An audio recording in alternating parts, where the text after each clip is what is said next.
আসসালামু আলাইকুম প্রিয় শ্রোতাগণ। আমাদের ভয়েস অফ স্মিথা চ্যানেলের নিত্য নতুন গল্প পেতে এবং শুনতে আমাদের চ্যানেলটিকে সাবস্ক্রাইব করে এবং বেল আইকনে প্রেস করে পাশেই থাকুন। ধন্যবাদ সবাইকে।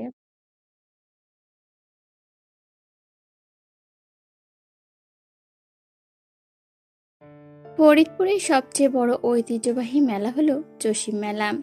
পল্লী কবি জসিমউদ্দিনের বাড়ির পাশে এটি প্রতি বছরই অনুষ্ঠিত হয়। জমজমাট এই মেলা টানা 1 মাস ধরে চলে। কি নেই এই মেলায়? নানা রকম রাইড, বাচ্চাদের জন্যও রয়েছে বিনোদনের জায়গা, খাবারের হরেক রকমের দোকান। প্রতি বছর এই মেলার জন্য সবাই মুখিয়ে থাকে। দূর দূরান্ত থেকে মানুষ এই মেলা দেখার জন্য আসে। মেলার শুরুর প্রান্তে সার্কাসের বড় তাঁবু টানানো এবং শেষ প্রান্তে মঞ্চ। সেখানে প্রতিদিন কিছু না কিছু অনুষ্ঠান হয়ে থাকে, গান, নাচ, নাটক ইত্যাদি। এতদিন ধরে ফরিদপুরে থাকা সত্ত্বেও কখনো আসা হয়নি তাইবার। মেলার কথা অনেকবার শুনেছে, তবে আসেনি। পড়াশোনায় একটু বেশি ব্যস্ত থাকে কিনা। তবে বাকি সবার অনেকবার আসা হয়েছে, মেলা সম্পর্কে ধারণা আছে তাদের। তাইবা অবাক হয়ে চারিদিকে দেখছে, চোখ ধাঁধানো লাইটিং, নৌকা রাইড দেখে ভয়ে বুকটা কেমন ধক করে উঠল। মেলায় ঢোকা শুরুতেই চারিদিকে ঘুরলো সবাই কিছুক্ষণ। ভিডিও করা হলো, সেলফি তোলা হলো অনেক। লোকজনে গিজগিজ করছে, পা ফেলা দেয়। এসা তাই এবার হাত শক্ত করে ধরে আছে, ভিড়ে হারিয়ে যাওয়ার সম্ভাবনা রয়েছে। বিভিন্ন ধরনের দোকান বসেছে, চুড়ি, ব্যাগ, জামা কাপড়, বাচ্চাদের খেলনা, আরো কত কিছু। তালহা কতগুলো ক্লিপ দিয়ে পকেট ভরে ফেলেছে, উঁচু হয়ে আছে পকেট। এসা খেয়াল করে বলল, তোর পকেটে কি এসব? তালহা ক্লিপগুলো বের করে দেখালো। এসা ওর পিঠে থাপ্পড় মেরে বলল। চোর কোথাকার! বলতে বলতে এশার হাতে সবগুলো ক্লিপ তুলে দিল তালহা। সেগুলো ব্যাগে ভরতে ভরতে এশা বলে, যদি ধরে ফেলতো তাহলে তোর অবস্থা খারাপ হতো। তোরা এবার থাম, এখনো কোন রাইডে উঠলাম না। চল নৌকায় উঠি। প্রস্তাবখানা সামিউল্লির তরফ থেকে এলো। বিরোধিতা করলো তাইবা। আমি উঠবো না, দেখেই ভয় লাগছে। এসা কিছুটা সাহস জুগিয়ে বলে, কোনো ভয় লাগবে না, আমরা অত উঁচুতে বসবো না তো। সাইম, তুই টিকিট কাট। কথা ছিল তাইবাকে আনতে পারলে মেলার সব খরচ সায়েমের। এই জন্য তালহা সামিউল ওয়ালেট বাসায় রেখে এসেছে। আজকে সায়েমকে ফকির করে দেওয়ার পায়তারা করছে ওরা। জনপ্রতি টিকিট 100 টাকা। 500 টাকা চকচকে নোট দিয়ে টিকিট কাটলো সাহেব। দুটো টিকিট এশার হাতে দিল। ছেলে ও মেয়েদের লাইন আলাদা। নৌকায় চলতি রাইড শেষ হতেই ওদের পালা। ধীরে সুস্থে সিঁড়ি দিয়ে উঠলো সবাই। ইতিমধ্যে তায়েবার শরীর কেমন ঝাঁকুনি দিচ্ছে। তৃতীয় বেঞ্চে বসলো সায়েম, তায়েবা ও এশা। আর চতুর্থ বেঞ্চে সামিউল, তালহা সহ আরো দুজন। এশা বুদ্ধি করেই তায়েবাকে ওদের দুজনের মাঝখানে বসিয়েছে। তায়েবা একবার বলল, আমি নেমে যাই, ভয় করছে। এজন্যই মাঝে বসলাম, আমি আর সাইম সাপোর্ট দিব। Just relax. বলতে বলতে নৌকা হালকা দুলতে শুরু করলো। বিষয়টা মন্দ লাগলো না তাই এবার, কিন্তু যখন ফুল স্পিডে দুলতে শুরু করলো তখন ভয়ে আত্মা বের হয়ে এলো। নৌকাতে বসে থাকা সকল ছেলে মেয়েরা গলা ফাটিয়ে চিৎকার করছে। এর মধ্যেও আনন্দ আছে, কিন্তু তাই এবার ভয়ে এশাকে জাপটে ধরে বসে আছে। চোখ তো সেই কখন বন্ধ করে ফেলেছে। অন্যদিকে নৌকার মাথায় 8-10 বছরের একটা বাচ্চা বসেছিল। নৌকা একদম উপরে উঠতেই সে গড়িয়ে গড়িয়ে সামিউলের ঘাড়ে এসে পড়েছে। শুধু পড়েনি, তার সাথে ওর গলা জড়িয়ে ধরে চিল্লাচিল্লি করতেছে। ও বাবা করছে শুধু। সামিউল পড়েছে বিপদে। সে ছেলেটাকে থাপ্পড় মেরে বলল। দুর্বল। ওদিকে সাউন্ড বক্সে জোরে জোরে গান বাজতেছে। নিচ থেকে সবাই হা করে উপরের দিকে তাকিয়ে আছে। বেশ কিছুক্ষণ পর ধীরে ধীরে নৌকা থামলো। এসা সামনে তাকিয়ে দেখলো ইতিমধ্যে একটা মেয়ে অজ্ঞান। ভীত চোখে তাইবার দিকে তাকিয়ে দেখলো ও না, জ্ঞান আছে। ভয়ে রীতিমতো কাঁপছে। ও উঠে দাঁড়িয়ে বলল, ইসরে, এত ভয় পাবে ভাবিনি। তাইবাকে মৃদু ধাক্কা দিয়ে বলল, নৌকা থেমে গেছে ম্যাম, নেমে চলুন। চোখ মেলে আশেপাশে দেখে পরিস্থিতি বোঝার চেষ্টা করলো তাইবা। চটপট উঠে দাঁড়িয়ে বলে, জীবনও এরকম রাইডে উঠবো না আমি। আজকের আসসালামু আলাইকুম দিলাম। তবে নামতে গিয়ে বিড়ম্বনায় পড়লো। সিঁড়ি দেখেই পা জোড়া কেঁপে উঠলো ওর। এতক্ষণের মেয়েরই ফল এটা। এবার স্যাম নিজের হাতটা বাড়িয়ে দিল, যেহেতু সে আগে আগে নামছে আর ঈশা তাইবার পেছনে। কোনো রকমে অস্বস্তি ছাড়াই স্যামের হাত ধরে নামলো তাইবা। একটু আগের কথা মনে পড়লে এখনো গায়ে কাটা দিয়ে ওঠে। এসে হাসতে হাসতে বলে, এই সাহস নিয়ে ডাক্তার কেমনে হবেন ম্যাম? রোগীর অপারেশন করতে গিয়ে দেখা গেল ভয়ে জ্ঞান হারিয়েছেন। স্যাম বলল। চুপ থাক। কথাবার্তার ভেতরে সামিউল আর তালহা নেমে এসেছে। বাচ্চা ছেলেটাকে কাঁধে নিয়েই নেমেছে সামিউল। স্যাম জিজ্ঞাসা করে, এটা আবার কে? আমার ছেলে কি? আমার কাঁধে ঝুলে বাবা বাবা করতেছিল। এশা এগিয়ে এসে বলে। পিচ্ছি মানুষ, ভয় পাও তাহলে উঠতে গেছো কেন? সামিউল ওকে কার থেকে নামিয়ে দিতেই দৌড়ে পালায় সে। তারপর বলল। আরে অনেকগুলো রাইড বাকি আছে, চল যাই। আতকে ওঠে তাইবা। না, আমি আর কোথাও যাব না, আমি বাড়ি যাব। এশা বলল। আপনাকে আর জোর করব না, এত ভয় পাবেন জানতাম না। আচ্ছা, কিছু খাওয়া যাক। সায়েমকে ডাকতেই তাকে পাওয়া গেল না, এদিক ওদিক তাকিয়েও দেখা গেল না। হুট করে ছেলেটা গেল কোথায়? তবে মিনিট 5 ভেতরেই সে ফিরে এলো, হাতে এক বোতল পানি তাইবার দিকে এগিয়ে দিল সে। তালহা ফিসফিস করে সামিউলের কানে কানে বলল। আদিক্ষেতা দেখে মনে হয় জামাই বউ। তা তো দেখছি, এত ভদ্র বেশে আসছে যে দেখে মনে হচ্ছে অতি ভদ্রের বাল। ওর জন্য আমাদের না সাবার করতে হয়। আন্টি জানতে পারলে আমাদের খেল খতম। ওর জালেম বাপ তো জেলে পাঠিয়ে দিবে। সব দোষে এশার ঘাড়ে চাপিয়ে দেব। দুজনের মুখ লুকিয়ে হাসলো। এসা ওদের ফিসফিস করতে দেখে বলল। ছাগলের দল, দেখ কোন দোকানে খাবার ভালো, রাত হয়ে গেছে তো। তাইবা ভয় পাওয়ার কারণে বেশিক্ষণ থাকা হলো না, কোনো রকমে কিছু খাওয়া দাওয়া করেই চলে এলো। রাস্তায় উঠে তালহা বলল। ওই পথে ফিরবো না, অনেক জ্যাম, রিক্সা নিয়ে যাই। আমার বাড়ি উল্টো পথে, একা একা রিক্সা নিয়ে চলে যাই। সামিল নিজেই রিক্সা ঠিক করলো 3টা, একটা টেপাখোলা পর্যন্ত যাবে আর একটা পুলিশ লাইন্স পর্যন্ত। এসা আর তালহা এক রিক্সায় গেল। সায়েম আর তাইবা বাসা যেহেতু কাছাকাছি, তাই ওরা দুজন এক রিক্সা নিল। যাওয়ার আগে তালহা সামিউল রিক্সা ভাড়া আদায় করে নিল সায়েমের কাছ থেকে। বাসায় ফিরে যে এক বিভীষিকাময় পরিস্থিতির সম্মুখীন হতে হবে তাইবা ভাবেনি কখনো। মনে হয় এই কথাই গতকাল ফাতেমা বেগম বলতে চাইছিলেন। নাফিস বোধহয় ওত পেতেই ছিল। তাইবা সবে রুমে ঢুকেছে, হাতের ঘড়িটা খুলে টেবিলের ওপর রাখতেই গজগজ করতে করতে নাফিস এসে উপস্থিত হয়। গর্জন তুলে বলে। তোরে না বলছি ওই ছেলেকে পড়ানো বাদ দিতে, তা তো করলি না, আবার ওই ছেলের সাথে মেলায় ডলাডলি করতে গিয়েছিস। খুব বেশি প্রতিক্রিয়া দেখায় না তাইবা। সবকিছু খারাপ চোখে দেখার কোনো কারণ দেখি না আমি। হয়তো দেখিসনি যে আমরা অনেকেই একসাথে গিয়েছিলাম। তারপর ঘুরে দাঁড়িয়ে বলে। সায়েম যদি আমার থেকে বড় হতো তাহলে তোর কথাগুলো মেনে নিতাম, তাই বলে আমার থেকে 2 বছরের ছোট ছেলেকে নিয়ে পড়লি। যা বাইরে যা, তো ভালো লাগছে না। দপ করে মাথা জ্বলে উঠল নাফিজের। কেননা সায়েমের সাথে সে এই মাত্রই একজোট কথা কাটাকাটি করে এসেছে। রাস্তায় দাঁড়িয়ে থেকে সায়েম বলে গেছে ওকে বোন জামাই হিসাবে গ্রহণ করার জন্য যেন প্রস্তুত থাকে নাফিস।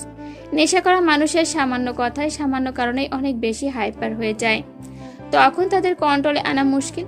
অন্তত নিজের স্বার্থ হাসিল করতে তারা সবকিছু করতে পারে। নাফিসের অবস্থাও সেরকম হয়েছে। সে চেয়ারটা তুলে আছাড় মারল, বলল। চরিত্র খারাপ থাকলে বড় ছোট ম্যাটার করে না, তুই আসলে চরিত্রহীন। বড় লোক ছেলে দেখে হুমড়ি খেয়ে পড়েছিস। টাকাও মনে হয় অনেক দেয়, তারপর ওর সংসারে অভাব কেন? ব্যবসা ভালো চলে না বুঝি? সহ্যের সীমা অতিক্রম করে গেছে নাফিস। তাই এবার নিজের সর্বোচ্চ শক্তি দিয়ে থাপ্পড় বসায় নাফিসের গালে। একটা নয়, পরপর বেশ কয়েকটা থাপ্পড় দিল। কথা কাটাকাটির মাঝেই ফাতেমা বেগম উপস্থিত হলেন। সে আশঙ্কা করেছিলেন তাই হলো। নাফিস ততক্ষণে তাইবা চুলের মুঠি ধরে ফেলেছে। তাইবা এক হাত দিয়ে নাফিসের হাত ধরেছে আর হাতে নিজেকে ছাড়ানোর চেষ্টা করছে। এমন অবস্থা দেখে ফাতেমা বেগম দৌড়ে গিয়ে মেয়েকে ধরেন, চিৎকার করে আশেপাশের মানুষের ডাকতে লাগলেন।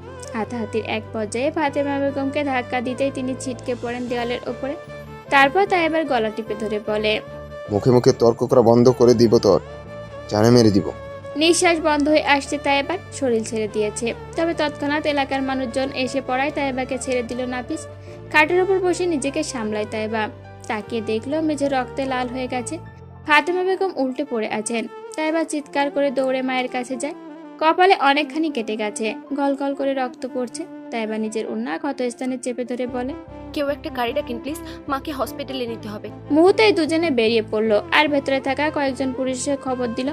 আজকে তো নাফিজের রেহাই নেই। শুরু থেকেই নেশা করে মা বোনের ওপর অত্যাচার করেছে ছেলেটা। শাস্তি না পেলে শোধরাবে না। এরকম ছেলে শুধু পরিবারের নয়, দেশেরও শত্রু। তাই এর যোগ্য শাস্তি দরকার। কয়েকজন মিলে ধরাধরি করে ফাতেমা বেগমকে সদর হাসপাতালে নিয়ে গেল।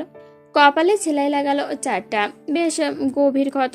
জ্ঞান হারিয়েছে আরো আগে, ফিরতে সময় লাগবে। আপাতত সেলাইন চলছে। তাইবা ক্লান্ত হয়ে বেডের পাশে টুল পেতে বসে আছে। রাত 11টা বাজে। পাড়াপড়শিরা ঔষধপত্র বুঝিয়ে দিয়ে গেছে তাইবাকে। আগামীকাল ছেড়ে দেবেন ফাতেমা বেগমকে, তাই তারা কালকে সকালে এসে নিয়ে যাবে। তাইবা একজনকে জিজ্ঞাসা করে।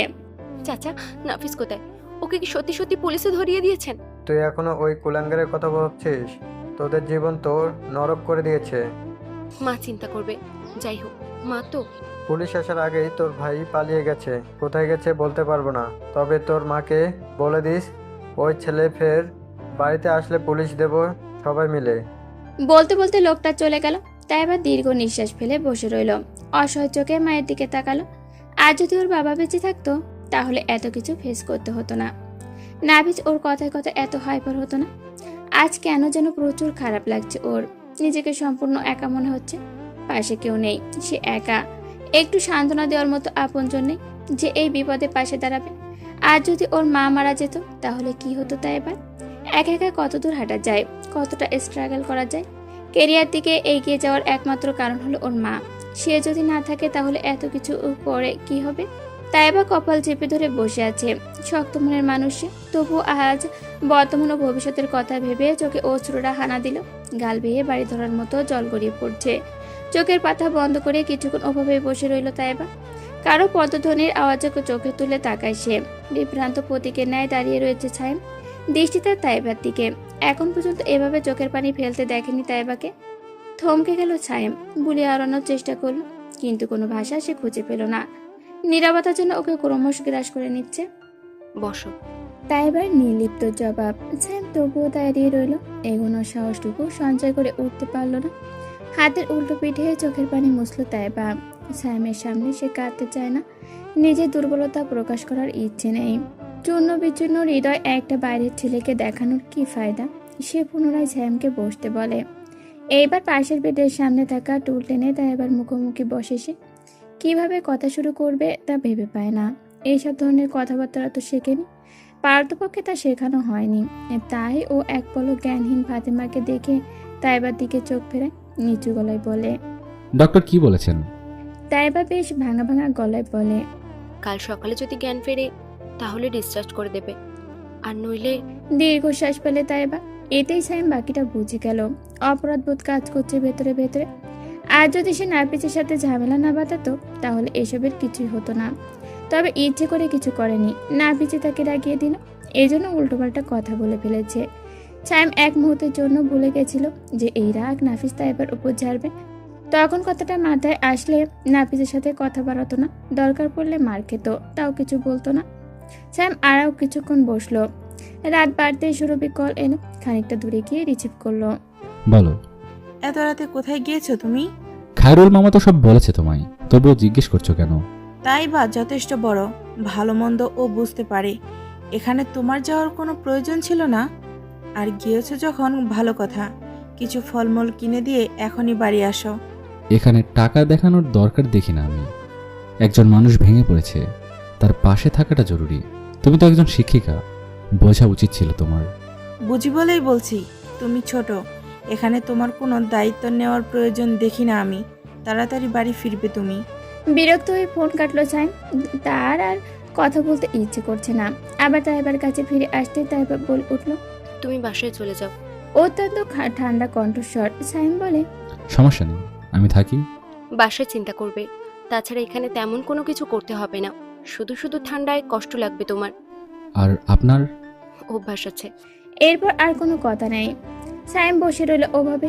রাত জাগার অভ্যাস ওর রয়েছে, বেশিরভাগ রাত পার হয়ে যায় ফোনে গেমস খেলতে খেলতে। সেক্ষেত্রে কোনো সমস্যা হবে না ওর। কিন্তু তাই এবার মায়ের বালিশের পাশে মাথা রেখে ঘুমে আচ্ছন্ন হয়ে গেল। কতক্ষণ আর এভাবে জেগে থাকা যায়? কিছুক্ষণ পর একজন নার্স এসে ঢুকলো। অনেকগুলো বেড ফাঁকা। নার্স এগিয়ে এলো ছায়েমের দিকে। কম বয়সী মেয়ে দেখে মনে হচ্ছে 3rd কিংবা 4th ইয়ারের ছাত্রী। ছায়েমকে দেখেই সে চিনতে পারে, যে সোশ্যাল মিডিয়ায় পরিচিত তাকে তো যে কেউ চিনতে পারবেই। বলা বাহুল্য মেয়েটা ছায়েমকে ফলো করে, তাই সে এগিয়ে এসে বলল, আপনি ছায়েম মির্জা? ক্লান্ত চোখে তাকালো ছায়েম। ছায়েম মাথা নেড়ে হ্যাঁ বোঝায়। কি সৌভাগ্য আমার, তাই এখানে এত রাতে। ওনারা আপনার কে হয়? পরিচিত। আগে বলবেন তো। মেয়েটা দুটো কম্বল এনে দিল, ছায়েমকে পাশের বেডে ঘুমানোর জায়গা করে দিল, তাইবাকে অন্য বেডের ব্যবস্থা করে দিল। ছায়েম ভাবলো ফেমাস হওয়ার বুঝি এই একটা সুবিধা, একটা সেলফির বিনিময়ে কত কিছু পাওয়া গেল। আবার আসবে বলে মেয়েটি বিদায় নাই। তবে তাইবা ঘুমিয়ে পড়েছে, নাচেটাকে কোনো মতে উঠে বেডে শুয়েছে। তবে ছায়েম ঘুমায় না, সারা রাত পার করে দুজনকে পাহারা দিতে দিতে। আর আফসোস করতে থাকে। নিজেকে কিছুক্ষণ গালাগালিও করে তার অপকর্মের জন্য। সময় যেন ফের হুট করে এগিয়ে গেল।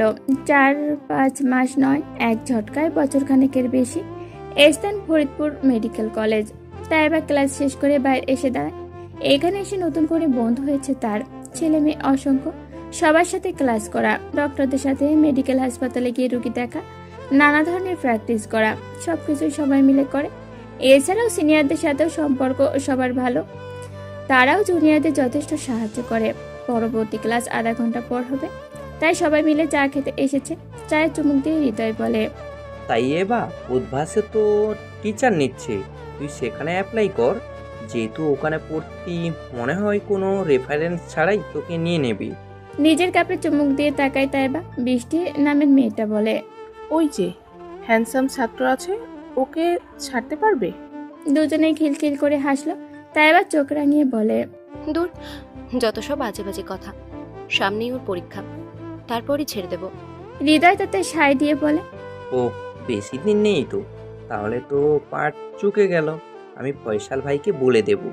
এই ফয়সাল ভাইটাকে? তুই কি ভিন গ্রহের প্রাণী নাকি রে? আমাদের সিনিয়র ভাই, ওই যে একদিন পরিচিত হলাম, ওনার তো এবছরই MBBS শেষ হবে। মাথা নাড়ে তাইবা। কয়েক মাস আগে পরিচয় হয়েছিল ওদের সাথে, মনে ছিল না ছেলেটাকে, এখন মনে পড়েছে। আর কথা না বাড়িয়ে চায়ের চুমুক দিল সবাই। তাইবার ফোনটা বেজে উঠল তখন। এ সময় ছায়েমের কল দেখে ঘাবড়ে গেল তাইবা। ওদের দুজনের দিকে তাকিয়ে রিসিভ করলো। ছায়েম বলে উঠল, আপনি কি এখন ক্লাসে আছেন? কেন? আমি আপনার কলেজের সামনে দাঁড়িয়ে, একটু দরকার ছিল। দাঁড়াও। স্যার সত্যি সত্যি গেটের সামনে দাঁড়িয়ে আছে। ব্ল্যাক স্যুট সাথে ব্ল্যাক ফর্মাল প্যান্ট, স্যুটের ভেতরে সাদা শার্ট এবং কালো টাই। সানগ্লাসটা হাতে নিয়ে দাঁড়িয়ে আছে। হাতে বড় একটা লাল গোলাপের তোড়া। দূর থেকে তাইবা স্পষ্ট দেখতে পেল। বৃষ্টি বলল, ও কি প্রপোজ করার জন্য সাহেব সেজে এসেছে নাকি? হৃদয় উকি দিয়ে বলল, তাই তো মনে হচ্ছে। সাহস দেখো এইটুকুর ছেলের, আবার হাতে একটা কার্ডও দেখা যাচ্ছে। কি ফাজিল এবং বিপজ্জনক ছেলে। তাইবা ধমকে ওঠে। থামো তো, গিয়ে দেখি। পাশে দুজনকে দেখে অস্বস্তি হলো ছায়েমের। তাইবার সাথে কেউ থাকুক এটা সে চায় না, বিরক্ত লাগে ওর। ভেবেছিল দুজন চলে যাবে, কিন্তু ছায়েমের কথা গিলতে রয়ে গেল।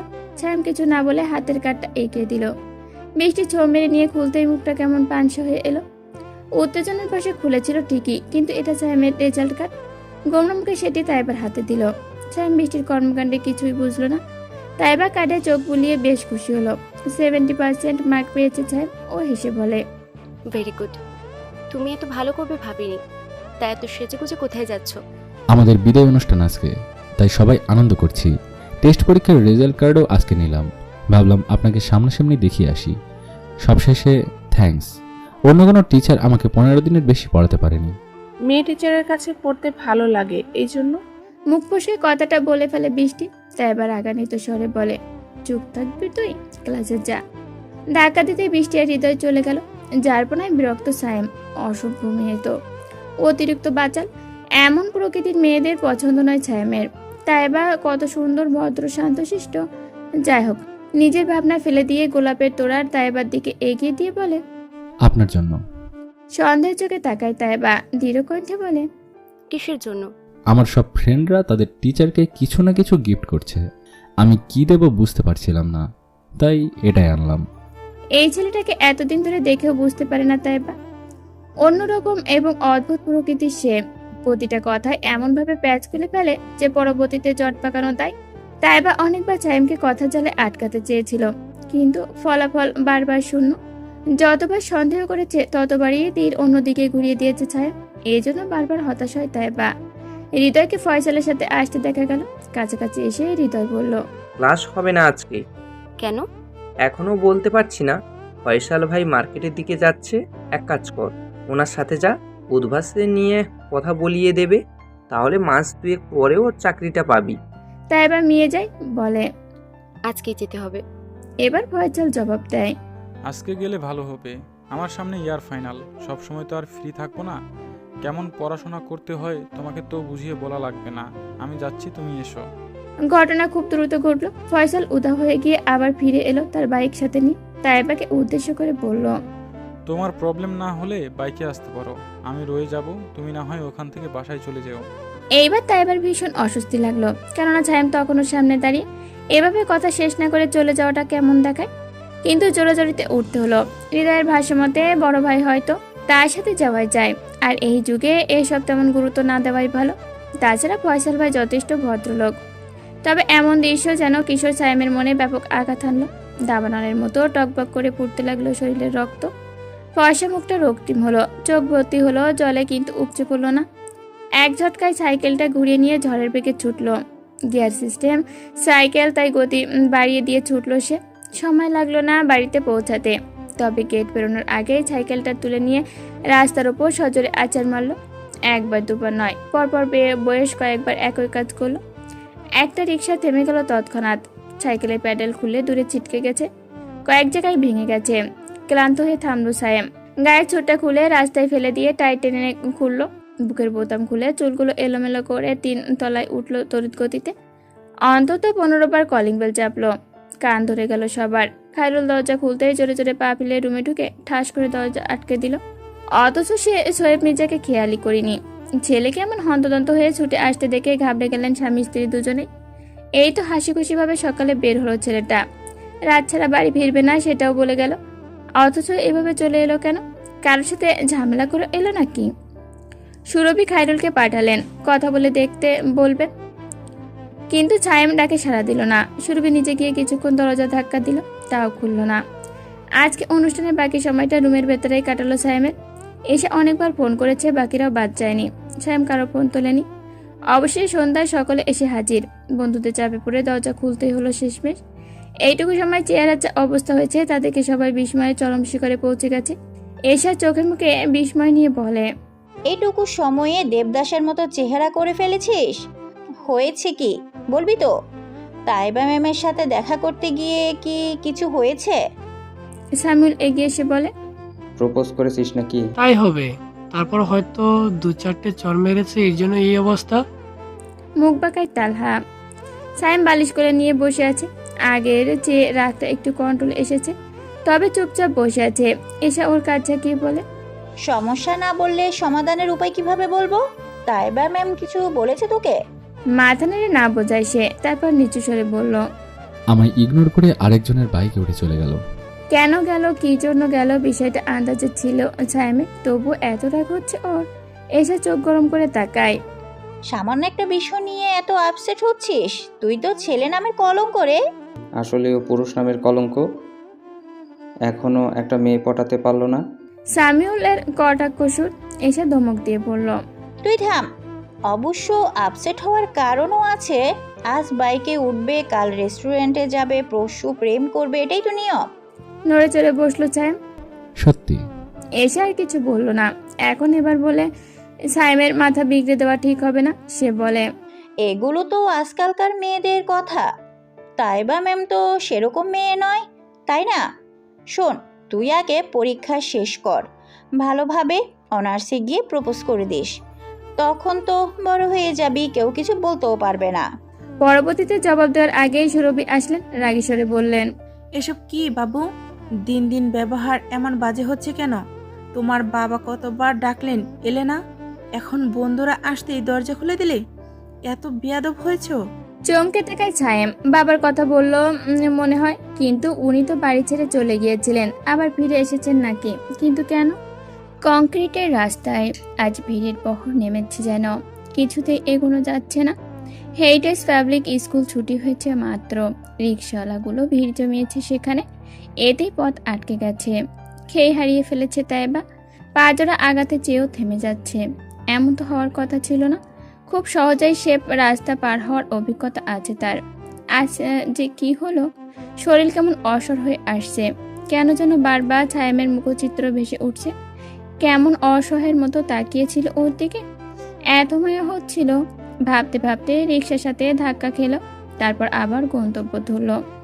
বাড়ি শেষ দূরে, অথচ রিক্সা নেয়নি এখনো। হাঁটতে কেন যেন ভালোই লাগছে, কিন্তু পায়ের জোর কুলায় না। রিক্সায় চড়তেই হলো তার। ভাবনা পিছিয়ে গেল অনেক। সেদিনের পর নাফিজ আর বাড়ি ফেরেনি। হয়তো পুলিশের ভয়ে কোথাও পালিয়ে গেছে। এই শহরে নেই তা নিশ্চিত তাইবা। ফাতেমা বেগম এখনো ছেলের জন্য হাহুতাশ করেন। এত বড় একটা কাণ্ড ঘটালো, তবুও ছেলেকে অভিশাপ দিতে পারেননি। কেঁদে কেটে বুক ভাসে তার। তাই এবার চিন্তার শেষ নেই। মাতা স্বর্ণের চেন বন্ধক রেখে টাকা এনে বই কিনে দিয়েছেন। অন্তত 50,000 টাকা গিয়েছে বই কেনার পেছনে। এত টাকা একসাথে জোগাড় করা সম্ভব হচ্ছিল না, তাই এবার মাথাও কাজ করছিল না তখন। তাই এই ব্যবস্থা। অবশ্য এতদিনে অনেকটাই ঋণমুক্ত হয়েছে, সামান্য কিছু বাকি রয়েছে। উদ্ভাসের চাকরিটা হয়ে গেছে। 15 দিন পর সায়েমের পরীক্ষা শুরু, তারপর থেকে পড়ানো বাদ। ভাবতে ভাবতে বাড়ি পৌঁছে গোসল সেরে ঘুম দিল তাইবা। অনেকদিন ধরে রসনালা আন্টির সাথে দেখা হয়নি। উনি শহর বদলেছেন, ঢাকায় একটা হসপিটালে চাকরি পেয়েছেন। তারই কোনো এক আত্মীয় জোগাড় করে দিয়েছেন, স্যালারি বেশি, তাই ওখানেই পাড়ি জমিয়েছেন। এখন তাইবা সম্পূর্ণ একা। আগে খারাপ লাগলে তার কাছে যেত, এখন আর তাও পারে না। মন কেমন ভার হয়ে থাকে। পরবর্তী দিন যখন সায়েমকে পড়াতে গেল, তখন ছেলেটা অন্যরকম লাগলো। অচেনা, খুব অচেনা ব্যবহার। প্রয়োজন ব্যতীত কোনো কথা নয়, চোখ তুলে একটিবারের জন্য তাকায়নি তাইবার দিকে। অথচ অন্যদিন বকবক করে কানের মাথা খেয়ে ফেলতো। একমাত্র সায়েমের সাথে টুকটাক কথা হতো, তাও বন্ধ হয়ে যাবে বুঝি। মন খারাপ হয়ে গেল তাইবার। তবে পড়ানো চলল আগের মতোই। পরীক্ষার আগের দিন সায়েমের মুখে বুলি ফুটলো। পরীক্ষা যেন ভালো হয় তার জন্য দোয়া চাইল। সামর্থ্য অনুযায়ী একটা জেল পেন দিল তাইবা। সেদিন সবচেয়ে বেশি খারাপ লেগেছিল তাইবা। প্রায় 3 বছর ধরে পড়িয়েছে। এই বাড়ি, রুম, আসবাবপত্রের প্রতি কেমন মায়া জন্মে গেছে। শেষে খায়রুল মামাকে বিদায় জানাতে গিয়ে চোখ দুটো কেমন ছলছল করে উঠল। সব সামলে রাস্তার পা রাখতেই চোখ থেকে অশ্রু নামলো গালে। বাম হাতের পিঠে চোখ মুছে সে ধীর পায়ে বাড়ি ফিরল। নিজেকে যথাসম্ভব পড়াশোনায় রাখার চেষ্টা করলো তাইবা, তাহলে সবকিছু ভুলে থাকা যাবে। একদিন সবার সাথে বেশি বেশি সময় কাটানোর চেষ্টা করেছে তাইবা। কেন যেন বিকেল এলেই ব্যাগ কাঁধে নিয়ে সায়েমের বাড়ির উদ্দেশ্যে বের হতে ইচ্ছে করে। এতদিনের অভ্যাস কি সহজে ছাড়া যায়? উদ্বাসের 4টে ক্লাস নেয় তাইবা, তারপর বাড়ি ফেরে। আজকে ফয়সালের সাথে দেখা। রাস্তায় দাঁড়িয়ে ফোনালাপে ব্যস্ত ছিল সে। তাইবাকে দেখে কল কেটে পড়ল। কেমন যাচ্ছে দিনকাল? মৃদু হাসার চেষ্টা করে তাইবা। জি ভালো। শুনলাম তো পরিচালকের কাছে তুমি নাকি দারুণ পড়াচ্ছ। যাই হোক, এভাবে চলতে থাকলে ভবিষ্যতে আরও ভালো কিছু করবে। MBBS করার পর কি BCS দিবে? BCS না দিলে ডাক্তারি পড়ার মানেই হয় না। কিছু বই দিব তোমায়, তাহলে এখন থেকে একটু একটু করে এগিয়ে যাবে। পরবর্তীতে দেখবো ঝামেলা হবে না। মাথা নাড়ে তাইবা। ফয়সাল বলে, চা খাবে? 2 কদম এগুলোই চায়ের দোকান, চলো। মুখের ওপর না করা গেল না। তাছাড়া উনি সিনিয়র, তাইবা কিভাবে না করবে? ফয়সাল চায়ে চুমুক দিয়ে বিভিন্ন কথাবার্তা বলছে, সব কথার পড়াশোনা বিষয়ক। এসে খানিকটা চেঁচিয়ে বলে উঠল, ওটা তাইয়েবা ম্যাম না? চমকে তাকায় সায়েম। তবে মেজাজটা যে ফের খারাপ হবে ভাবেনি। একই ছেলে, চেহারা বলার পাত্র সায়েম নয়। এসে ফের বলে, ওখানে কি করছে? মেডিকেল তো অন্যদিকে। উদ্ভাসে জব করে। তুই টোটালি বাদ। বাদ শব্দটা ঘন্টা ধ্বনির ন্যায় কানে বাজলো সায়েমের। বেশ কিছুক্ষণ চুপ থেকে তাকিয়ে রইল শুধু। পরীক্ষা চলাকালীন একটিবারের জন্য ফোন করেনি তাইবাকে, না কোনো মেসেজ। কিন্তু এবার মনে হয় সায়েম আর চুপ থাকতে পারবে না কিছুতেই। শামিউল বলল, আজকে চা ডেটে আসছে তো কালকে কফি। আসলে কিছু কিছু ছেলে মেয়ে পটানোর স্কিল ডিফারেন্ট। এরা ভদ্রভাবে এটা ওটা অফার করে, পরে আস্তে আস্তে সম্পর্ক গভীরে নিয়ে যাবে, যাতে পরবর্তীতে মেয়ে না করতে পারে না। এসা সামিউলের পিঠ চাপড়ে বলল, ভালো পণ্ডিত হয়ে গেছিস দেখছি। আমার কথা হলো ম্যাম তো এমন না। তাহলে ওই ছেলের সাথে কি করছে? সায়েমের মনে একের পর এক ভাবনা আসছে, খারাপ কিছুই। সে হাতের ফাইলটা এসার হাতে ধরিয়ে দিয়ে সিঁড়ির ওপর বসলো। পরীক্ষা শেষ করে সবার সাথে আড়ঙে এসেছিল। বের হওয়ার পথে তাইবার সাথে এমনভাবে সাক্ষাৎ হবে ভাবিনি। এখনো 2টো পরীক্ষা বাকি ওর। ভেবেছিল শেষ করে দেখা করবে তাইবার সাথে, কিন্তু তা হলো না। মাথার চুলগুলো টেনে ধরে ফের তাইবার দিকে তাকায় সায়েম। 3 পিচের ওপরে সাদা অ্যাপ্রন এখনো গায়ে জড়ানো, লম্বা বিনুনি সামনে এনে রেখেছে। এমতো অবস্থায় অন্য ছেলের সাথে কথা বলাটা সায়েম ভালো নজরে দেখছে না। তাইবাকে এমনভাবে সূক্ষ্ম নজরে দেখার অধিকার একমাত্র সায়েমের আছে, যা সায়েম মনে করে। সায়েম ফোন বের করল, মেসেজ অপশনে গিয়ে লেখা শুরু করলো, 20শে নভেম্বর আপনার সাথে আমার প্রথম সাক্ষাৎ। শীতকালেও প্রচণ্ড ঘামছিলেন, হয়তো মনে নেই আপনার, কিন্তু আমার সেদিনের পর থেকে প্রতিটা সেকেন্ড মনে আছে। আপনার প্রতিটা পদচারণ আমার গণনায় থাকে। চোখে লুকানো সকল কথা পড়ার ক্ষমতা আমার রয়েছে। আপনার সাথে কথা বলতে, সময় কাটাতে আমার ভালো লাগে। যুগ পার হয়ে যাবে, তাতে সমস্যা নেই, কিন্তু সাথে শুধু আপনাকে দরকার। আপনি নিজেকে না যতবার আয়নায় দেখেছেন, তার থেকেও বেশি আমি আপনার চোখের মায়ায় পড়েছি। এই অনুভূতিকে কি বলবেন আপনি? আবেগ? ভালো লাগা?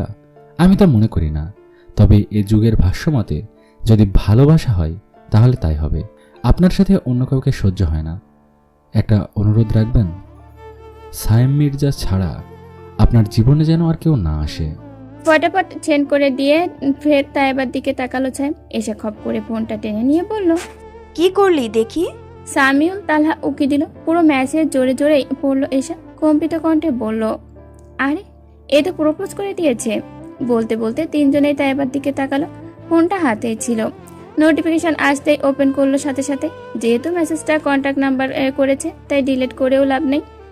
এশা খেয়াল করলো তাইবা বেশ মনোযোগ দিয়ে মেসেজ পড়ছে।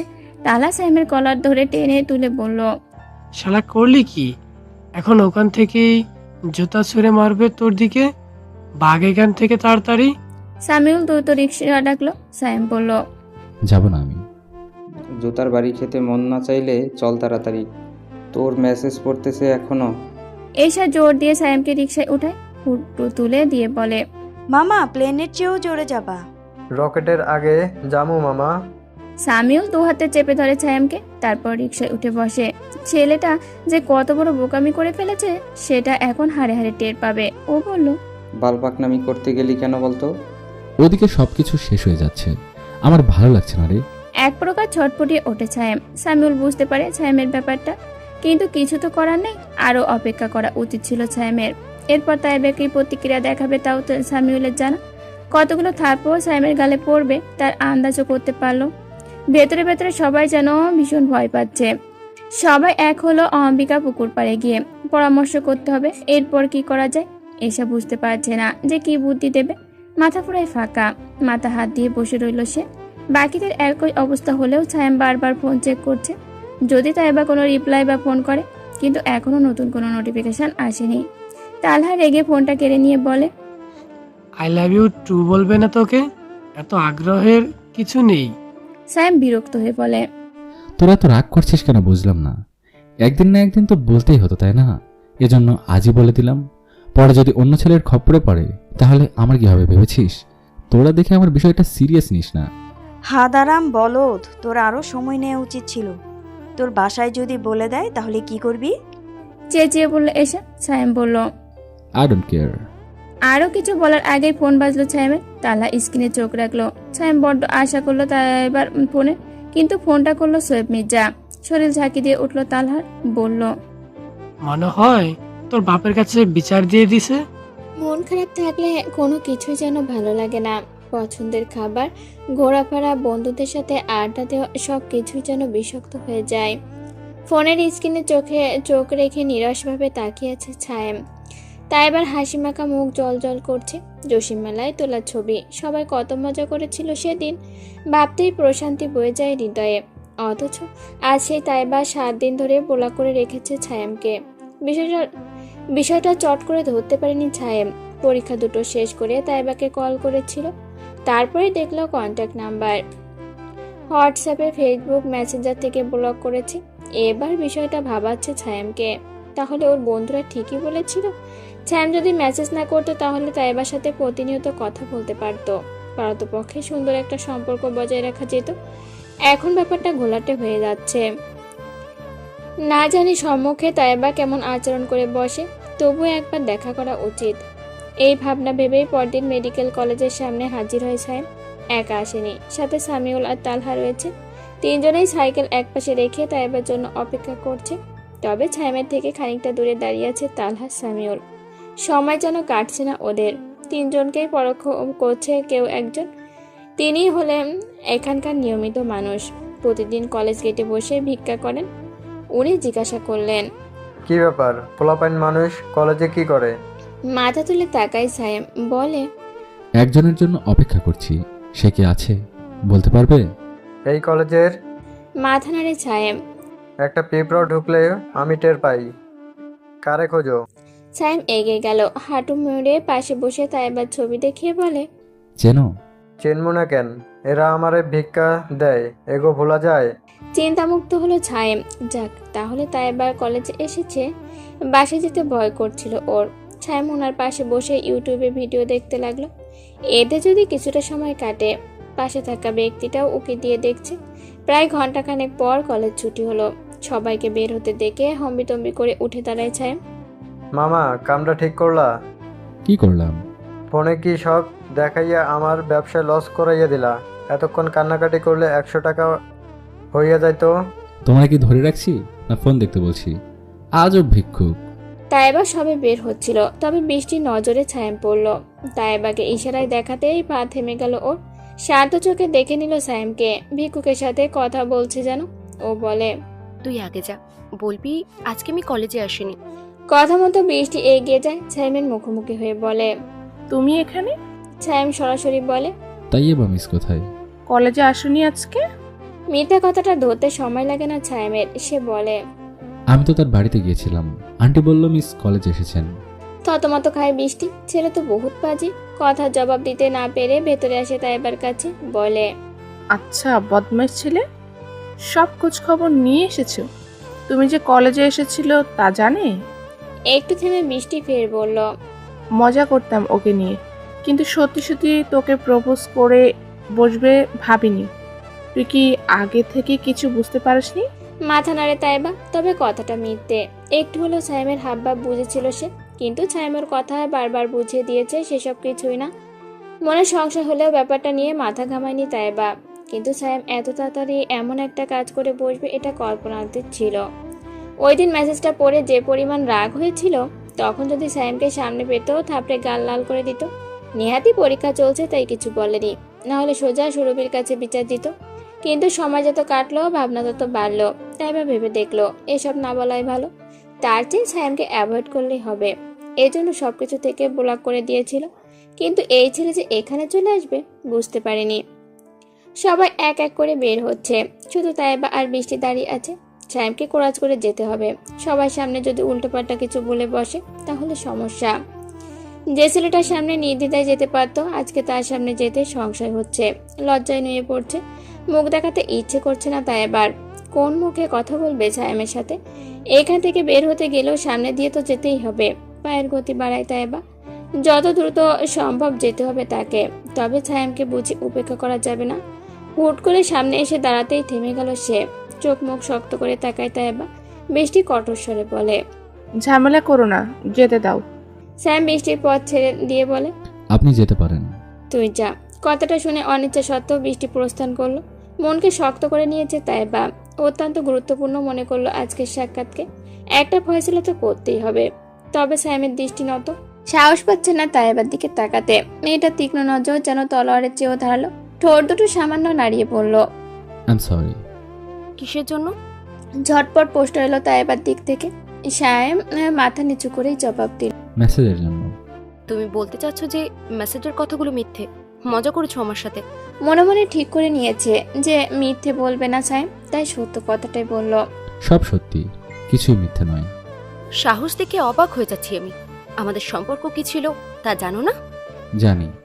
বিরক্ত হয় তাইবা। প্রতিটা কথায় মাথা ধরে আসছে ওর। সায়েম বলল, ব্লক তুলে নিন প্লিজ। আপনাকে বিরক্ত করবো না একটু। অন্তত 5 মিনিট সময় দিন, তাহলেই হবে।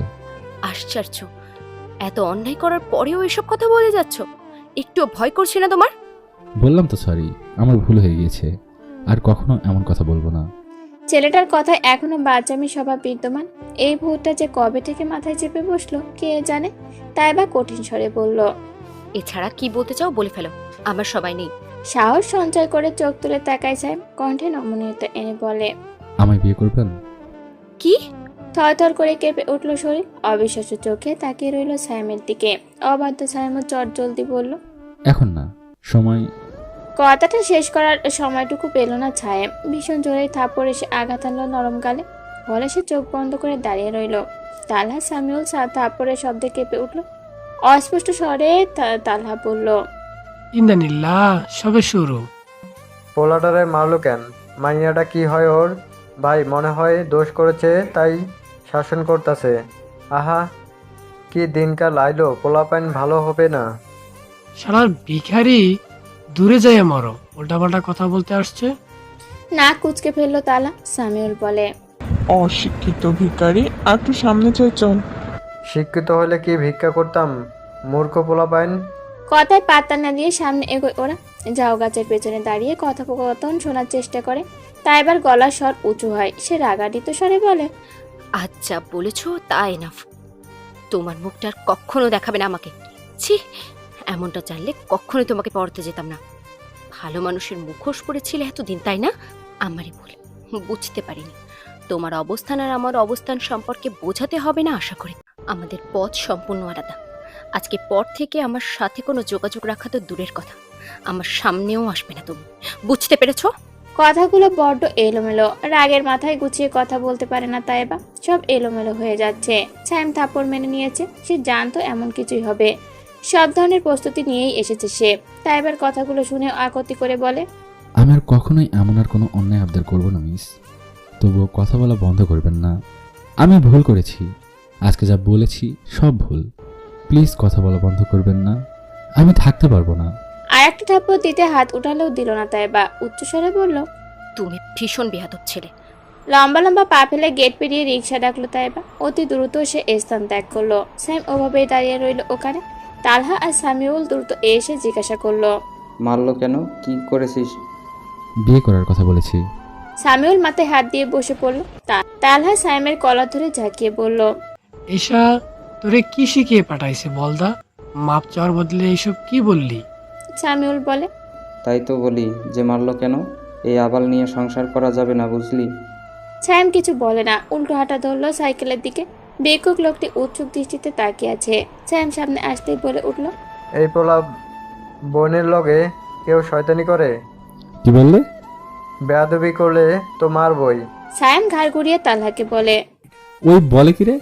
মেজাজ চড়ে গেল সাইমের। যাকে বিয়ে করবে বলে থাপ্পড় খেয়ে আসলো, আর এই বেটা তাকে বোন বলে আখ্যায়িত করছে। সাইম দাঁত কটমট করে পড়ল। শালার ভিখারি, বেশি পাকনামি করো। বলতে বলতে আধ ভাঙা বাটি থেকে খুচরা টাকা পয়সা সব ছিনিয়ে নিল। পকেট ভর্তি করে সাইকেলে বসলো। লোকটা আহাজারি করেও থামাতে পারেনি। স্যাম গলা উঁচিয়ে বলে, ফের যদি কখনো এসব কথা শুনেছি, উল্টো করে ঝুলিয়ে ভিক্ষা করাবো তোমায়। তিনজন চলে গেল আর লোকটা গড়াগড়ি করে কান্নাকাটি করতে লাগলো। যদিও ওনার পুঁজি আছে, তবু আজকের টাকা পুরাই লস। সমানতালে সে গালাগালি করতে শুরু করলো ছায়ামকে। সবাই ফের অম্বিকার পুকুর পাড়ে দাঁড়ায়। ছায়াম সিঁড়িতে বসে এক এক করে ইটের টুকরোগুলো পানিতে ছুঁড়ে মারছে। এক মনে কী সব ভেবে চলেছে সে। ওর ভাবগতিক বুঝতে পারে না তালহা। এত করে বোঝানোর পরও সব লন্ডভন্ড করে দিল। যেখানে ওরা প্রাণপণে সাইমকে হেল্প করার চেষ্টা করছে, আর ছেলেটা তাদের আমলে নিচ্ছে না। তালহা নিঃশব্দে সাইমের পাশে বসে বলে, এখন কি করবি? মনে হয় না ব্লগ তুলে নেবে। ঘাড় ফিরিয়ে তাকিয়ে চমৎকার হাসে সাইম। ভয়ানক থাপ্পড় খেয়েও লজ্জা শরমের বালাই নেই। শেষে ইটের টুকরা পানিতে ফেলে দিয়ে বলে, তোরা এত বোঝানোর পরেও আমি কেন সত্যিটা বলে দিলাম, এটাই ভাবছিস তো? দেখ, আমি সব বলে দিয়েছি, তাই এখন থেকে মিসের মাথায় আমি ব্যতীত অন্য কিছু ঘুরঘুর করবে না। খারাপ ভাবলেও আমিই থাকবো, পিছু ছাড়লে হাতছাড়া হয়ে যাবে, বুঝলি? আমার সংগ্রাম শুরুরে এতটুকু বয়সে কত ঝড়ঝাপটা যে পোহাতে হবে কে জানে। বয়স্কদের মতো কথাবার্তা শুনে এবার তালহা যেন ছেন্টি খেয়ে গেল। ভাবলো কথাটা এশার কানে তুলবে। আজ সে ছেন্টি খেয়ে অনেক বড় কিছু করে ফেলেছে। তবে এই ছেলের মাথায় যে সমস্যা তৈরি হয়েছে তা একমাত্র তাইবাই সারাতে পারবে। ভালোভাবে না বুঝলে থাপ্পড় মেরে বোঝাবে। সাইম ভালো হলো না। পরের দিন ফের তাইবার কলেজের সামনে গিয়ে হাজির। গায়ে তার পাকিস্তানি খেলোয়াড় বাবার আজমের যাচ্ছি, পেছনে বড় বড় করে লেখা ছায়া মির্জা এবং যাচ্ছির নাম্বার 56। কালো রঙের জিন্সের সাথে স্নিকার পরেছে। হাত দিয়ে চুলগুলো এলোমেলো করে আবার ঠিক করলো। হাত ঘড়িতে সময় দেখে নিয়ে গেটের দিকে তাকালো। তালহা সামিউলকে জোর করে নিয়ে এসেছে। রাস্তার উপরে দাঁড়িয়ে আছে ওরা। ভিক্ষুক লোকটা কাচুমাচু করে টাকাগুলো পকেটে রাখলো। মুখে কুলু পেটে বসে আছেন তিনি। সায়ামকে একটি কথাও বলবেন না ঠিক করেছেন। কে জানে আজকের আবার টাকা পয়সা ছিনিয়ে নিয়ে যায়। তবে সায়াম হাত উঁচিয়ে তাকে হ্যালো জানায়। বিনিময়ে মেখে আসেন তিনি। তারপর মুখটা অন্যদিকে ঘুরিয়ে বসেন। তাইবা বের হচ্ছে ব্যস্ত ভঙ্গিতে। সায়াম দেখলো আজকে তাইবা সবুজ রঙের থ্রি পিস পরেছে। নিজের যাচ্ছির দিকে তাকিয়ে হালকা হাসলো সে। তারপর আর একটু এগিয়ে গিয়ে দাঁড়ায়। তোর আশিক হাজির। তার মানে না বুঝে চোখ তুলে তাকায় তাইবা। হাতে থাকা কাগজপত্রগুলো গুছিয়ে ব্যাগে ভরতে ভরতে দৃষ্টি মেলায় বৃষ্টির সাথে। স্টুডেন্টদের ভিড়ের মাঝেও ছায়ামের ফর্সা মুখটা ভেসে উঠল। একটু রোদ পেলেই লাল হয়ে যায় ছায়াম। নাকের ডোকা কেমন দেখাচ্ছে, মনে হচ্ছে রক্ত জমাট বেঁধে গেছে। হৃদয় সামনে তাকিয়ে বলল, এবার তোর অ্যাকশনে যাওয়া উচিত। তো আমার কি করা উচিত? পুলিশে খবর দেব? তা করবি কেন? ওর বাবাই তো পুলিশ, বলে দেখতে পারিস, অন্তত ছেলেটাকে শাসনে রাখবে। ওনারা তেমন মানুষ নন। ছেলে কি করছে না করছে দেখার সময় নেই তাদের। সময় মতো হাতে টাকা তুলে দিলেই দায়িত্ব শেষ।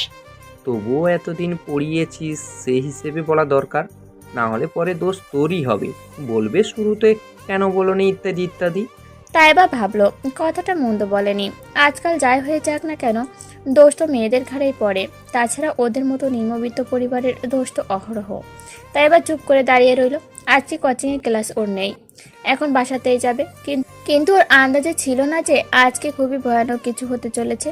এতটুকু পূর্বাভাস ও পেল না সে। এগিয়ে গেল গেটের দিকে, তবে ইচ্ছাকৃতভাবে সে ছায়ামের দিকে এগোয়, যা দেখে কিঞ্চিত হাসি ফুটে ওঠে ছায়ামের মুখে। মায়াবী চেহারা, ছেলেদেরও যে মায়া মায়া মুখ থাকে এটা বোধহয় ছায়ামকে না দেখলে জানতে পারতো না তাইবা। এই চেহারা দেখেই ওর বিরুদ্ধে তেমন কিছু বলতে পারে না তাইবা। এতগুলো দিন পড়ানোর পর মায়া কাজ করছে, কিন্তু তাই বলে পুরোপুরি ছাড় দেওয়া সম্ভব নয়। কণ্ঠে গভীরতা এনে তাইবা বলে, তুমি কি চাও আমি আমার জীবনটা সুন্দরভাবে উপভোগ করি? নেতানো লতার মতো নুয়ে পড়ল ছায়াম, মাথা চাকিয়ে বলল, চাই। তাহলে আমাকে আর কখনো ক্যাম্পাসে এসে বিরক্ত করবে না। প্রতিদিন যদি আসো তাহলে সবাই আমাকে খারাপ ভাববে, আমার নামে কুৎসা রটুক। তাই চাও? তাইবার এমন নরম কণ্ঠের কথা শুনে আবেগী হয় ছায়াম। কথা বলার আকাঙ্ক্ষা আরো বাড়ে। ভাবে তাইবা বুঝি ওর প্রতি সদয় হয়েছে। সে বলে, এসব কিছুই চাই না আমি। তাহলে বারবার এখানে কেন আসো? ব্লগ তুলে নিন প্লিজ। চোখে ভেসে উঠছে অসহায়, যেন বহুদিনের পিপাসা। এক ফোঁটা জলের নাই তাইবার মধুর বাণী ছায়ামের সব তৃষ্ণা দূর করে দিতে পারবে। তবে নিজের জায়গা থেকে নড়ে না তাইবা, বলে, তুমি যা ভাবছো তা আবেগ। এই বয়সে অনেকেই ফ্যান্টাসিতে ভোগে, কল্পনায় যা দেখে তা বাস্তব ভাবে, কিন্তু বাস্তবতা এত সহজ নয়। যদি আমার জায়গায় থাকতে তাহলে বুঝতে পারতে, বড় হও বুঝতে পারবে, সাথে সাথে তোমার সিদ্ধান্তও বদলাবে। আগামী 5 বছরেও যদি আমি ঠিক এরকমই থাকি তাহলে কি বলবেন? ভবিষ্যতে কি হবে তার প্রমাণ এখনই দিতে পারবে? কথা বাড়িও না, বাসায় যাও আর আমাকে আমার মতো ছেড়ে দাও। ব্লগ তুলে নিন। মাথা কাত করে চোখ বন্ধ করে জোরে নিঃশ্বাস ফেলে তাইবা। অতঃপর চোখ খুলে বলে, সম্ভব নয়। তাহলে আমার এখানে রোজ আসতে হবে। আপনার কথা রাখাও সম্ভব নয়, তবে এমন কিছু করব না যেন আপনার ক্ষতি হয়। এবার প্রচুর বিরক্ত হয় তাইবা। দিন দিন অধঃপতনে যাচ্ছ তুমি, তাদেরও বেয়াদব হচ্ছ। ব্লগ তুলে নিলে আর আসবো না, প্রমিস। বললাম তো সম্ভব নয়। তাইবা পেছন পিঠে হাঁটা ধরলো। এবার ছায়ামও পিছু পিছু হাঁটতে হাঁটতে বলল, আপনাকে একদম বিরক্ত করব না, কল করব না, মেসেজ করব না। আপনি যেমন চাইবেন তেমনই হবে। আপনি না চাওয়া পর্যন্ত সামনেও আসবো না। তবুও ব্লগ তুলে নিন। আমার কথা যখন শুনলে না তখন আমিও তোমার কথা শুনবো না। বলতে বলতে রিক্সা ডাকে তাইবা। ছায়াম বলে, প্লিজ শেষ কথাটা রাখুন আমার, এভাবে যাবেন না। ঝটপট রিক্সায় উঠতে নিলে বেখেয়ালে আচমকায় তাইবার ওনার এক কোণা চতুর হাতে ধরে ফেলে ছায়াম। তৎক্ষণাৎ তাকায় তাইবা। এক ঝটকায় ওড়না ছেড়ে দিল ছায়াম। মুখ থেকে সেই চেনা বুলি বেরিয়ে এলো ওর। অন্তত 15-20 বার ছড়ি শব্দটা উচ্চারণ করলো তাই ছায়াম। তখনই ফয়সাল ডেকে উঠল। তাই এবার রিক্সায় বসে চমকে তাকায় সে। ফয়সাল আর হৃদয় দ্রুত গতিতে এগিয়ে এলো। কাছে এসে ছায়ামকে উদ্দেশ্য করে বলল, তুমি নাকি তাইয়েবাকে বিরক্ত করছো? এত সাহস পেলে কোথায়? জবাব না দিয়ে তাইবার দিকে তাকিয়ে রয় ছায়াম। ফয়সাল ফের বলে, এই ছেলেটার জন্য আমাদের ক্যাম্পাসের শৃঙ্খলা নষ্ট হচ্ছে, তুমি চুপ করে আছো কেন? তাইবা জবাব দেওয়ার সুযোগটুকু পায় না, তবে দ্রুত নেমে দাঁড়ায়। ফয়সালকে দেখে বোঝা যাচ্ছে সে রেগে আছে খুব। ওড়না ধরার বিষয়টাও চোখে পড়েছে, তবে হৃদয়ের মুখ দেখে বোঝা যাচ্ছে যে সে সব বলে দিয়েছে ছেলেটাকে। একটা ছেলে এতটা গাধা কি করে হতে পারে তার হৃদয়কে না দেখলে জানতে পারতো না তাইবা। ফয়সাল খানিকটা তেড়ে এলো ছায়ামের দিকে। তাইবা সামনে দাঁড়িয়ে ছায়ামকে আড়াল করে বলে, ছেড়ে দিন। কথাটা যেন ওদের দুজনের চোখে আগুন ধরিয়ে দিল। ফয়সাল বলল, স্যার যদি বিষয়টা জানতে পারে তাহলে কি হবে ভেবে দেখেছো? তোমার কলেজ থেকে বের করে দিতেও ভাববে না। আর এই ছেলেটাকে বাঁচাতে চাইছো কেন? আজ ছেড়ে দিলে কাল আবারও এমন করবে না, তার কি গ্যারান্টি আছে? আর এমন করবে না। ওকে বলতে বলো। তাইবা ছায়ামের দিকে তাকালো, চোখের ইশারায় বলল কিছু। ছায়াম পিছনে থেকেই বলল, আমি কোথায় যাব কি যাব না সেটা আমার ব্যাপার। আপনাদের যদি সমাজের এত শৃঙ্খলা তৈরি করতে ইচ্ছে করে তাহলে পার্কে যান। ওখানে সব কাপলরা কুকৃত্তি করে বেড়ায়, তাদের ঠিক করুন গিয়ে। আমার জানা মতে আমি কোনো অন্যায় কিংবা অসভ্যতামি করিনি। মিসের ওপর আমার অধিকার আছে, তাই তার কাছে এসেছি। আমার কথা শেষ হলে তারপর যাব। পেছনে ফিরে মৃদু চিৎকার করে উঠল তাইবা। শাইম, একটু থেমে ফের বলল, বাসায় যাও। আমার কথা শেষ হলে তারপর যাব। যাও। এবার বেশ খানিকটা চেঁচিয়ে বলল তাইবা। ফলে অনিচ্ছা থাকা সত্ত্বেও পা ফেলে চলে গেল ছাই। ফয়সাল বলল, আমার শরীর কাটা দিয়ে উঠলো ওর কথা শুনে। এরপর ওর ব্যবস্থা না করলে হবে না, অন্তত ওর বাসার কাউকে জানাতে হবে বিষয়টা, না হলে এই ছেলে খারাপ কিছু ঘটিয়ে ফেলবে। তাইবা প্রত্যুত্তরে কিছু বলল না। বিষয়টা সত্যিই খারাপের দিকে যাচ্ছে। ওর সাথে কাউকে ছায়াম পছন্দ করছে না, বেশ বোঝা যাচ্ছে। এর জন্য এতগুলো কটু বাক্য প্রয়োগ করে গেছে। এই মুহূর্তে মাথা কাজ করছে না তাইবার, বিরক্তও লাগছে খুব। বাসায় গিয়ে ফয়সালকে মেসেজে সাইমের বিষয়ে মাথা ঘামাতে না করে দিল। এখনই ওর বাসায় কিছু বলা ঠিক হবে না, কিন্তু ফয়সাল তা শুনল না। কলেজের সিনিয়র হিসেবে তার একটা দায়িত্ব আছে। কলেজের কেউ যে বিপদে না পড়ে সেদিকে বিশেষ খেয়াল রাখে ফয়সাল। অনেকে বিপদ থেকে উদ্ধার করেছে, তাই এবার ব্যাপারটা ব্যক্তিগত নয়, এর সাথে পুরো কলেজ জড়িত আছে, বিধায় তাকে ব্যবস্থা গ্রহণ করতেই হবে। হৃদয়কে সাথে নিয়ে কোতআলী থানায় গিয়ে ওরা সাইমের বাবাকে এ বিষয়ে অবগত করে এলো, সাথে সাইমের দিকে বিশেষ নজর রাখতে বলে এলো।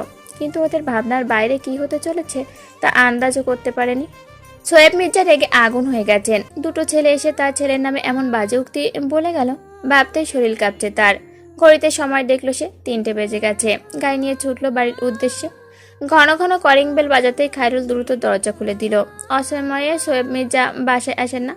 এই তো কদিন আগে বাড়িতে ফিরল আর জানিয়ে দিল যে সে এখন থেকে এখানে থাকবে, অর্থাৎ ফের সুরভির সাথে সংসার করবে।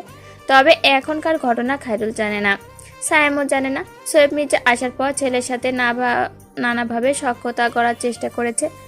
মাঝে মাঝে ফোন করে ছেলের অবস্থান জানাচ্ছেন, আবার হাত খরচের মোটা টাকা দিচ্ছেন। ভেতরের খবর খায়রুল জানে না কিছুই। সোয়েব মির্জা হুঙ্কার ছাড়লেন, বাবু কোথায়? ঘরে আছে। ডাকো।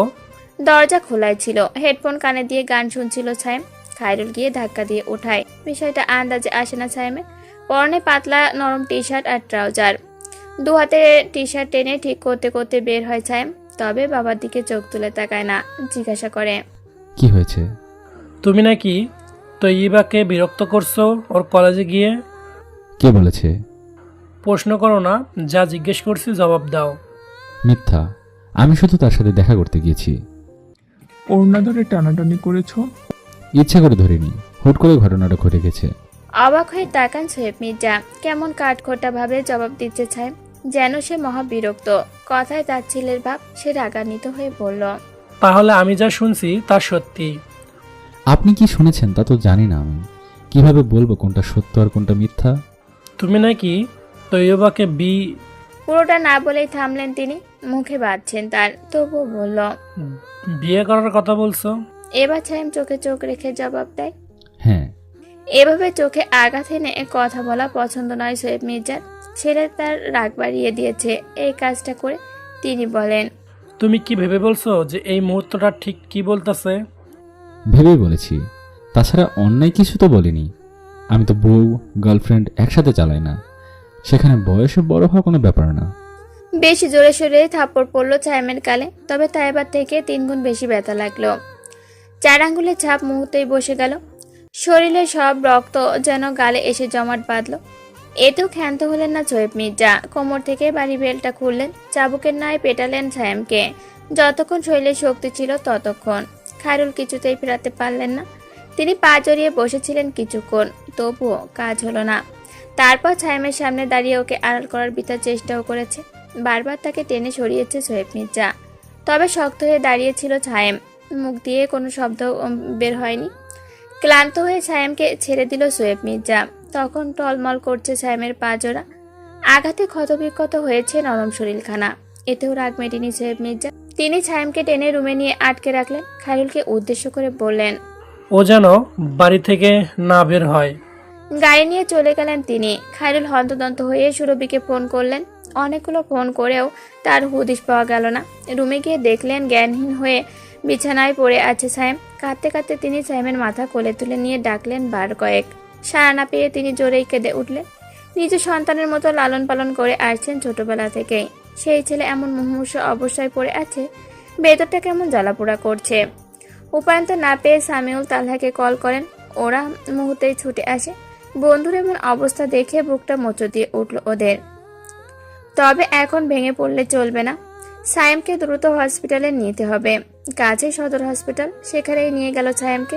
চলতি পথে খায়রুল তাইবাকে ফোন করে সব জানায় এবং তাড়াতাড়ি চলে আসতে বলে।